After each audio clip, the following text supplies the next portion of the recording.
Good morning. My name is Megan Freed. I am one of the founding lawyers here at Freed Marcroft in Hartford, Connecticut.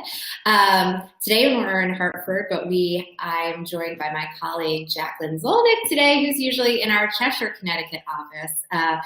Jackie and I have wanted to do a webinar together for a long time, and this is our first.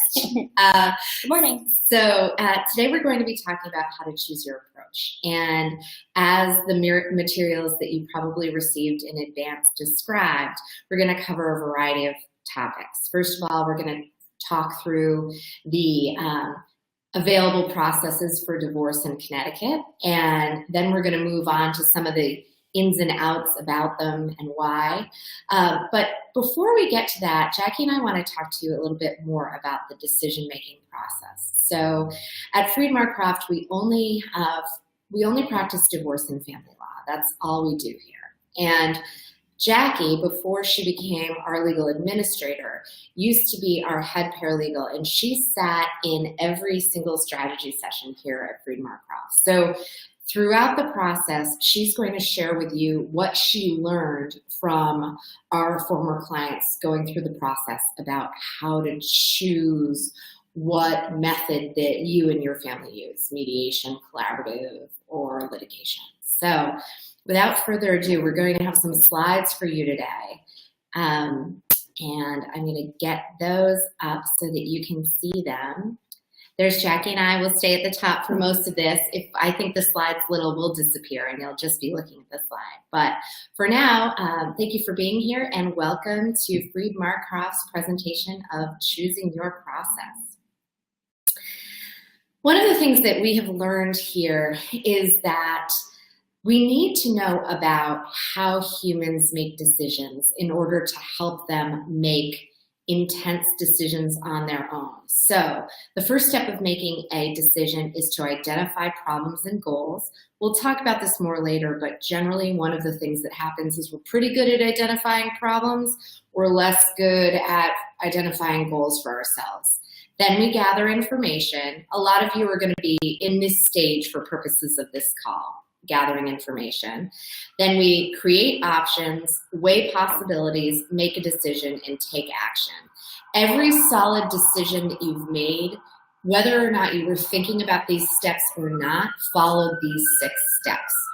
So to better craft our webinar for today, I'm going to actually share with you a poll that we put together to get a sense of how you arrived with us today. So please go ahead and cast a vote. The first category is I'm here because I am considering divorce and I want to learn about the different approaches for divorce. The second category is I've decided to divorce, but I haven't told my spouse yet, and I want to learn the different approaches for divorce. The third option is that, there, I think you can see a little bit better now. The third option is I've decided to divorce and I've told my spouse, and I want to learn about the different approaches to divorce. And then there's the other option, my spouse told me that he or she wants a divorce, and I want to learn about the different approaches, or I'm here for another important reason. Maybe you're gathering information for a friend or a family member that you think is considering the marriage transition. Okay, so right now we are sort of evenly divided between the first 4 things. We have people who are considering divorce and are learning about the approaches, and people who have decided to divorce or their spouse has, and they want to learn about the different approaches. So that is great. I'm going to close the poll for now. We might bring that back up later, but please feel free to, in the chat, go ahead and indicate why you're here with us today so that we can customize this webinar to help you out. All right, so here are some of the processes to resolve divorces. We're a Connecticut law firm, so we're really talking about Connecticut-specific processes. There are high conflict litigation, mediation, collaborative divorce, and low conflict litigation. Those aren't really in any particular order, except for that that's the order that Jackie and I decided to talk about them in. So don't think that they're ordered from best to worst, worst to best, anything like that. We're just going to go through the processes one by one. First, let's talk about high conflict litigation. High conflict litigation is essentially the thing that most people are concerned about when they think about divorce and the legal process. They're concerned that they'll wind up in a War of the Roses style divorce where they're in court, they're in the witness stand, it's really, really expensive. The kids are sort of put in the crosshairs and things like that. So we want to make sure we talk about high conflict litigation. It is a portion of what we do here at Freed Marcroft. I will tell you, though, that the vast majority of divorces in Connecticut do not fall into the high conflict litigation model. Let's learn a little bit more about it. Okay, so here's high conflict litigation. You really have the judge being the central piece. I'll go back so that you can see that a little bit better. You really have the judge being the central piece of the high conflict litigation, which for many families feels dissident because really you want yourself, your spouse, and your children to be the central piece of your divorce. In a high conflict situation, the judge is making almost every decision. That's because high conflict divorces, the two people involved aren't able to make decisions for themselves about their finances and their children. So that's really why the judge is such a central portion of high conflict litigation and why you see his or her honor in the center of this diagram. Attorneys talk to judges in court. Clients don't talk to judges, although they might be on the stand answering questions. They'd be answering questions filtered through an attorney. In high conflict litigation, you're much more likely to have expert witnesses, sort of significant things that you'd normally see in a courtroom context. So there are evidentiary hearings. There are things like testifying witnesses on parenting for your kids, financial background, just sort of a more traditional litigation, less like it feels less controlled for the family. So this is the default process. This is what we have if you're unable to resolve issues through working through your lawyers to resolve them. That's really what you're left with. But again, it is not it's not most divorces in Connecticut. All right. Mediation is, in a sense, the other end of the spectrum for from high conflict litigation. In a mediation, you have a neutral mediator who guides the conversation. That person can give legal information. They can't give legal advice. Here at Freed Marcroft, all of our mediators are lawyers, but they don't represent either party. They can just provide legal information to both. So that is a really client-driven process. But one of the things that I like people to know, and when we designed this diagram, we wanted to show that in the room is really you, your spouse, and the mediator. You won't have a lawyer next to you speaking on your behalf or giving you context for the decisions you're making. We will encourage you to have review counsel.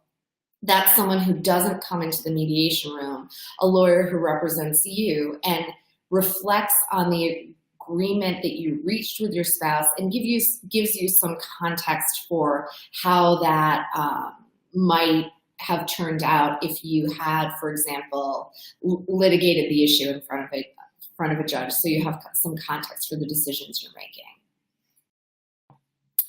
So again, the trained mediator is a neutral facilitator. All of our Freed Marcroft mediators are lawyers. In Connecticut, you might also work with a mediator who's not a trained lawyer, but who's a trained mediator. So they can provide legal information, but not legal advice. They help the parties come to an agreement. A key part of mediation, and Jackie, why don't we talk about this a little bit now instead of at the end, is that one of the reasons that mediation doesn't work well for some families who wish it would work well for them is because it's a system where financials are just exchanged between the party in good faith. There's no court to go to make sure that all of the information has been disclosed. So there's not any formal discovery process to obtain information. And so when you're in the decision-making process that we talked about at the beginning, and you're choosing how you're going to get divorced, our advice is to make sure that you're doing that after you are further along in the process and your goals are really hashed out, so that we can make sure that we get you a process that's aligned with your goals. Jackie and I were talking about a little bit before we joined you today, and one of the things that Jackie shared with me is that sometimes when people get to the strategy session at Freed Marcroft, they are attached to the idea of mediation. Right. And then they realize that they have a different timeline maybe than their spouse.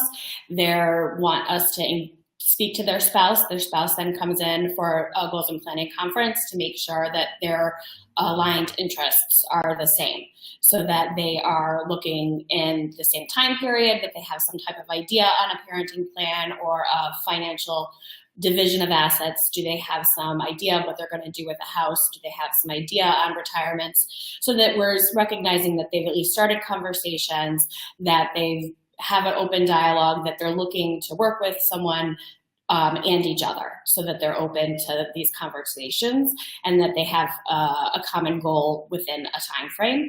The one problem with the filing is that it doesn't happen until the end, so you have nothing to enforce if someone in a mediation doesn't want to proceed forward. So we can change the dialogue to be one that is initial litigation or a collaborative, so that we start to have timeframes put in place and other people having those conversations with them. Right. So I was actually with a friend of mine last night who's a mental health professional, and what she was talking about is sort of, I think that there is a lot of great intent on wanting a mediation. And frankly, we're going to talk about collaborative law in a minute. I think it's up next. But that's less known. So mediation is sort of often used as a contrast to the high conflict divorce that we talked about. But some of the things that mediation can't provide is the way to keep things moving if a spouse doesn't want to fully engage in the process. So we have other ways to do that will not result in, proverbial hell breaking loose in your family. So be mindful of that. I'm also going to flip for a second so that we can give you a little bit of context. Hopefully I can technologically figure this out. Let me pause this for a second and open up this document.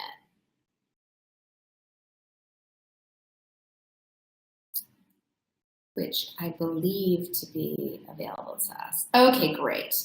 So I'm gonna hide Jackie and I for a second. No, I'm not. There we are. We're over there. We're everywhere. Okay, so we'll stay here.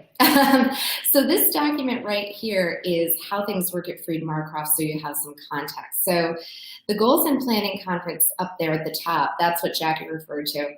So that's how we used to skip this step, and we used to move right to designing a legal strategy. And what we learned was that we weren't figuring out what your real goals were. If you remember that first slide that I showed you about the decision-making process, the first entry on it was identify problems and goals. We had a lot of people really good at identifying problems. my marriage is not really working well, or my spouse wants a divorce, right? Those are pretty clear. But what their goals are for how that's going to go can be much harder to figure out. So we spend time with you to do that in the goals and planning conference. And then we, down the line at number 4, that's when you have your strategy session. And that's when we help you finalize your decision on mediation, collaborative, low conflict litigation, high conflict litigation. I don't think I've ever had anyone voluntarily opt into high conflict litigation or recommended it. So let's say litigation generally. That really happens then, so that we make sure that those things which are really a part of the legal strategy are rooted in your goals. So that's what Jackie was referring to. And we'll come back to this later. Now I'll go back to our other presentations so that we can pick up where we left off. Okay, so mediation is great if you and your spouse get along very well, if you are comfortable speaking for yourself in the room, if there is a lot of shared trust between the two of you, if guiding you through the process that way is a wonderful option. We just don't want you, for mediation or any of the other processes, to put the cart before the horse. Don't just decide something you've heard it's low conflict and go with it. There might be another low conflict approach that's going to work better to solve some of the issues you have. All right, so collaborative divorce, lesser known, not as common as litigation, right? Not as common as mediation, but a growing practice in Connecticut. So this is a hybrid process, essentially, where you have a spouse and a lawyer and a spouse and a lawyer, and they can all talk together. It's not like high conflict litigation where there's a judge. This is individuals talking to each other. It also commits to using financial professionals and mental health professionals as neutrals. That means 2 things. It means that the financial professional is gathering all of the financial information for both of you and creating reports for both of you at one time, and they can explain everything to both of you together or apart. There's a lot of flexibility. And then a mental health professional, if you have children, we've had mental health professionals do the entire parenting plan. The lawyers don't really get involved in it. There can be tremendous efficiency in that, both in terms of time and expense. I know that a lot of people look at this map and think, oh my gosh, that's a lot of people. Am I paying all of these people?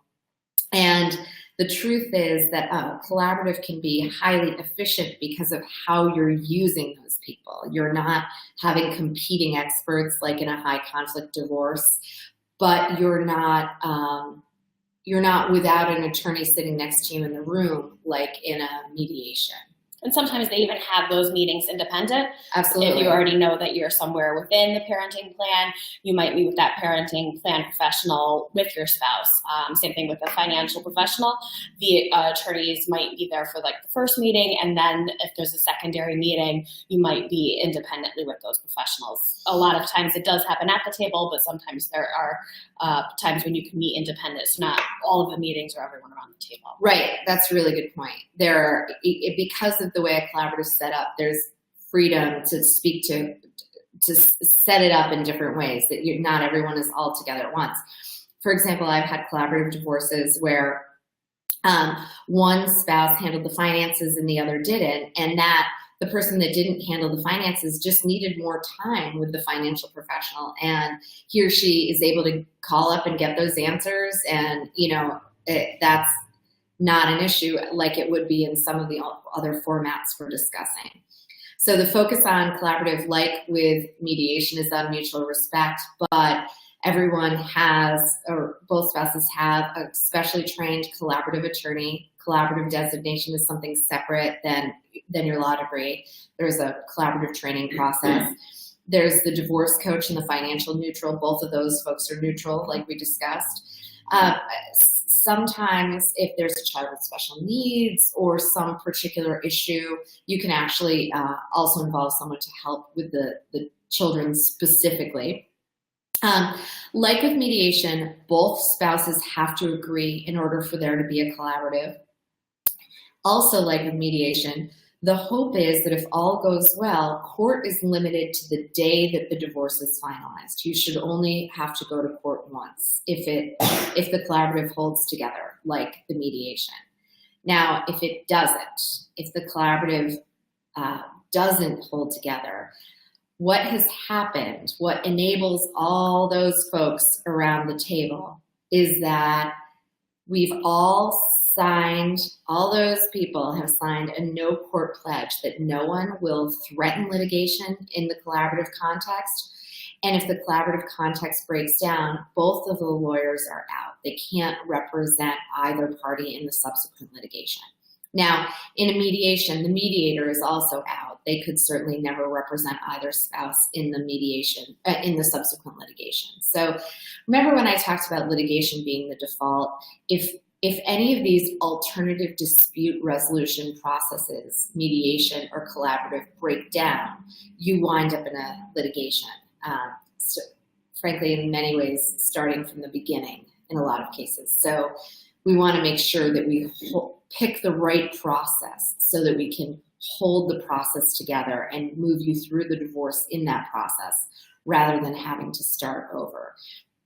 That's actually the reason for the no court pledge in the collaborative, that neither lawyer can represent you, because it makes everyone really committed to the integrity and success of the process. All right, low conflict litigation. So low conflict litigation, we're in the default here, right? We're in the litigation default, how you get divorced in Connecticut unless you agree to do a collaborative divorce or a mediation.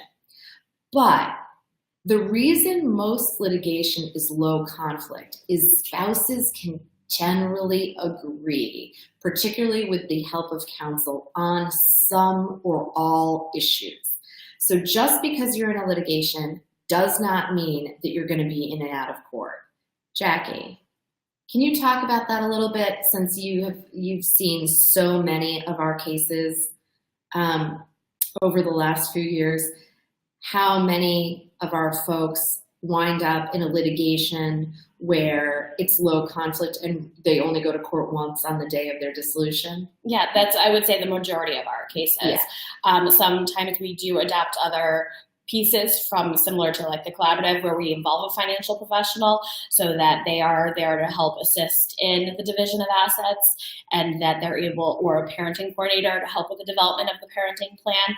Those are services that you can absolutely use within the traditional litigation model.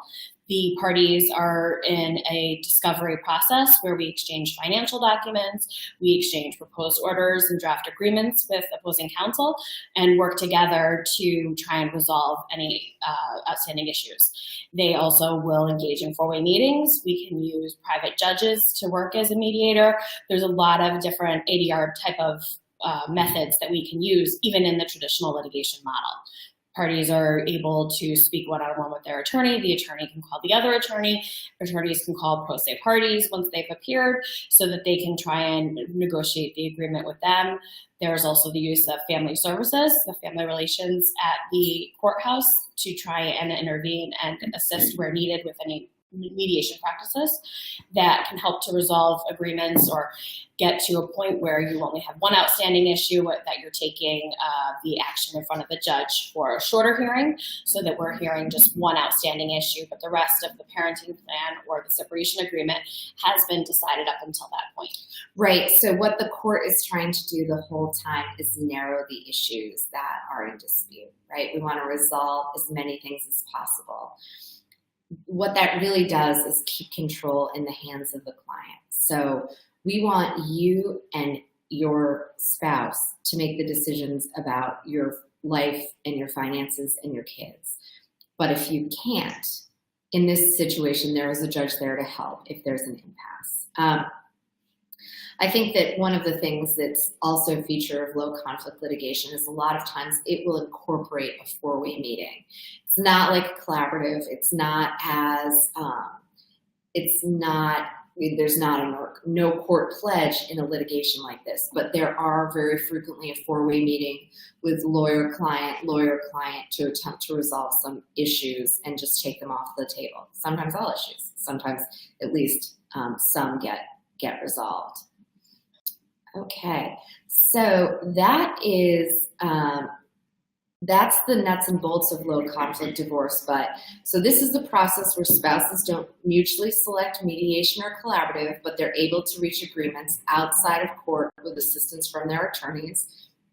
It may include four-way meetings where attorneys and clients sit together to resolve remaining issues.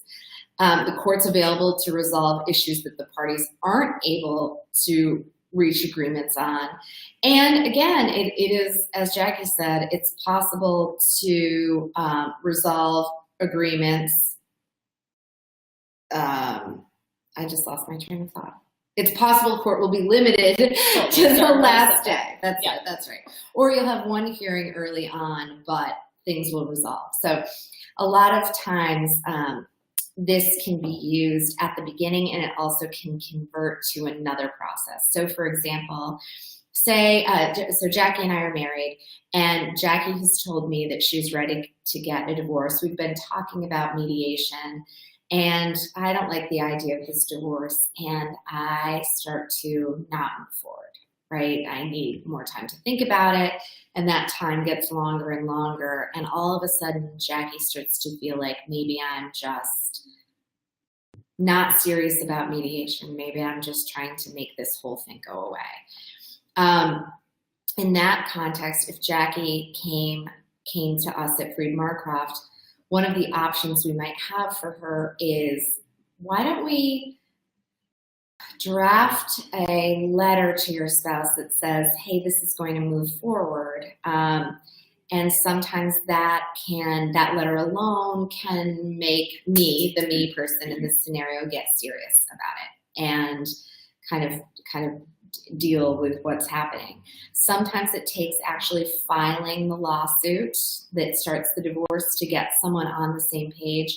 But many times when we've had to do that, we have that tool to sort of let people know, okay, this is happening. We have to push you forward a little bit and make some decisions.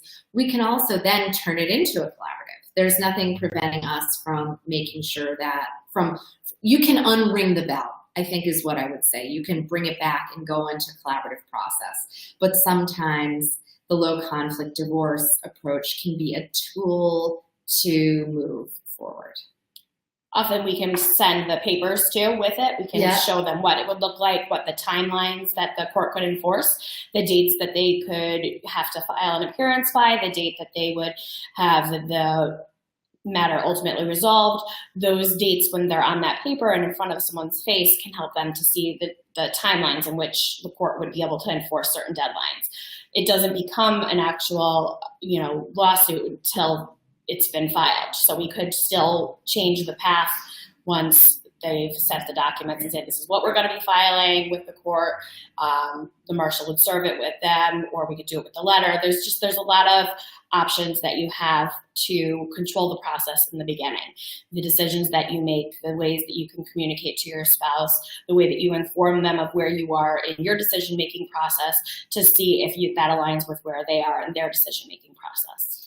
Right. So I think from my perspective, that there is why it's so key to make sure we figure out all of your goals before we pick a process. So we are really handcrafting the thing that will work best for you. Now, I'm mindful, of course, that, not every process we can just pick. Two of the processes it takes you and your spouse to pick. And now I'm trying to move forward in the slides, but I'm having a little bit of a glitch. So let me try and do that again so I can move us forward. There we go. All right, back to the decision-making process. So now that we've gathered some information together about about the divorce processes itself, I'm going to use this decision-making process slide to sort of reorient us back. If you are someone who has not decided yet whether you're ready to move forward with a divorce, you have done a good job gathering information about what available processes there are. There's absolutely nothing wrong with that. I admire the thought and the care and the time you're putting into this. I would recommend now that it's time for you to sit and try and figure out your goals. The best way to do that is to sit down and meet with my colleague Justin Blancato in the Goals and Planning Conference stage. That is where you will be able to work through your goals and really decide whether or not ending the marriage is the right option for you. So here are some of the things that might come out of the Goals and Planning Conference. You might figure out that you want to work on your marriage, and we might get you in the hands of a competent mental health professional for some discernment counseling to help figure out if both parties are on the same page and wanting to work through it. You might decide that you're ready to move forward and move to the next step.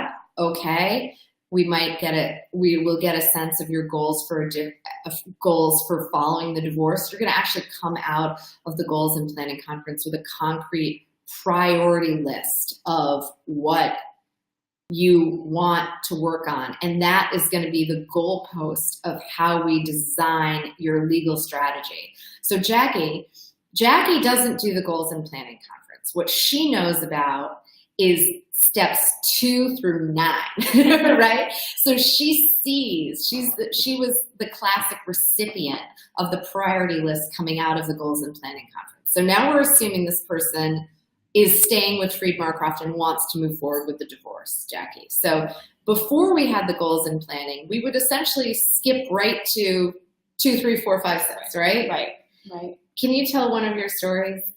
Right. So what happens is that when we're sitting in the meeting, they have a certain direction of what they think that they've read about online, or someone that is in their family or in their life has shared with them about their experience. And quite often it's a negative experience that they've had.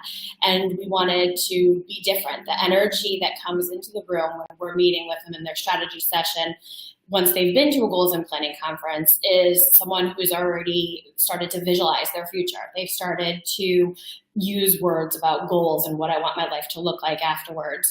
And they've started to think of their priorities, and they've started to write that down. Writing it down is huge for people. They live in their minds. A lot of times when you're in an emotional process, and once you start to write it down, you're making a commitment to yourself of your goals and your priorities. To use those types of words feels different once you started to say Even that. if the divorce isn't your idea, right? Like in some ways, especially if the divorce isn't your idea. I think that one of the things that we talk about here all the time is that we can design a great legal strategy, but if it isn't what you want, a win is a loss. I mean, right? If we assume that you want to have the most retirement you can have, right? The most security in the long term. If we assume that you are committed to remain in the family house, and we just, huge one. Yeah, and, a huge one. and we design a divorce around that, we're going to get you a house you don't want, right? And then often the house is a metaphor for not wanting the change. Right. But if the change is already happening, then you often see people within the discovery process, once they're a few months in, that they're starting to realize it really wasn't the house that they were attached to. It was that they didn't want the change. The house represented the change in their life, the change in the child's school, that something big was happening, that what they were concerned about was that their children were going to experience a change, but that's going to happen no matter what. So if we get to the root of their why in these early meetings, that we can help people to understand that this is something that they are making a choice of. They're in control of this. They're in control of their decisions. There are a lot of options. There's a lot of different, and if this is something that's happening at you, you get to take the control back by starting to make decisions. Well, then if The best way for the things to happen financially is for the house to be sold. Start looking at apartments, start looking at condos. Where can you visualize yourself? Do you want to be in this school district? Do you want to be in this town? Where do you want to start over? Those are conversations that we start to have with people to get them to see what they want their life to look like. So when you're making a big decision and you really don't know what your options are, right? That's for that gathering information stage is all about that. When you go through this divorce process, you're going to keep going back to one: identify problem and goal, gather information, create, weigh, decide, take action. You're going to keep going back to it. Like we reference this decision-making process when you're trying to decide on whether or not it makes sense for the children to be at one parent's house Tuesday, Thursday, and Sunday, or in another parent's house Monday, Wednesday, and Saturday, right? And they're somewhere on Friday. I forgot Friday. But you can always go back to what's my goal? Is my goal equal parenting time 50-50 down the line, or is my goal a robust schedule that works best for the kids? And if my spouse doesn't work on Mondays, maybe the kids should be with my spouse on Mondays, and I will have them on a different day when I'm at work, right? So you keep winding your way through this process every single time. So I would encourage you to call and go through the Goals and Planning Conference. If you've decided that you're ready to divorce, great. I've been divorced myself. I'm just going to tell you straight up, you haven't done the identify goals part on your own unless you're some superhuman that is way more objective about your own decisions than I am, because I definitely had my problems down, but I did not have my goals. So go through that process to get another sense of where we're going, and let us create a divorce for you, including what we talked about today, what gets designed at the strategy session, which will include the process really catered to you. Did you think about this? Did you think about that? What if your spouse does X? You mentioned that he or she Y. I think that makes me think that maybe this is a good candidate for mediation or collaborative or a low conflict. You will have your whole legal team in that room with you to help you work through those decisions, which really don't matter at all if you haven't decided that you want a divorce yet. If you haven't decided you want a divorce, let's figure that out. Get you the support and help you need to make that decision with us or with a mental health colleague who can really work you through that decision-making process. Other than that, we'll pick up when it's time to design the process that is right for you and your family. So thank you so much for joining us today. We really appreciate it. It was an honor. Oh, we have a question. I'm not going to stop. Okay, I'm sorry. Okay, the question is, if I've already been in for a goals and planning conference, what should I do next or now? Okay, great. Okay, so if you've met with us and you've already done the goals and planning conference and you've made the decision to move forward with your divorce, what I would do is either throw a note into the chat to us to let us know that you decided to move forward, or you want to have a subsequent conversation. If you want to come back in for a goals and planning conference, that's no big deal. We'll do a second version of it for you to work out the new things that you thought of in the interim. There's no additional charge for that, so we'll go through that with you. If you know you're ready and you want to get your legal team selected so that you can move forward to a strategy session, just give us a note in the chat or call us at 860-560-8160 or email team@freedmarcroft.com. I'm Meghan at freedmarcroft.com. My mom snuck an H in there, so it's Meghan. You can email Jaclyn, Jaclyn at freedmarcroft.com. Any one of those addresses will get you taken care of so that we can move you forward. The next step for you would be, we're going to have a meeting where we select the legal team. That's going to be related to what your priorities are, and so that we're going to hand select the lawyer and paralegal that work on your case so that we can make sure you're most set up for the most options in your strategy session. And we'll get that strategy session scheduled and you'll get in for it. I'm telling the truth when I say that I believe we have a few appointments for strategy sessions in the next week, but not many left. So we'd be, if you get to us quickly, next week, otherwise probably the week after that. That's generally sort of how things run, a week to 2 weeks. So pretty quickly we can move things along.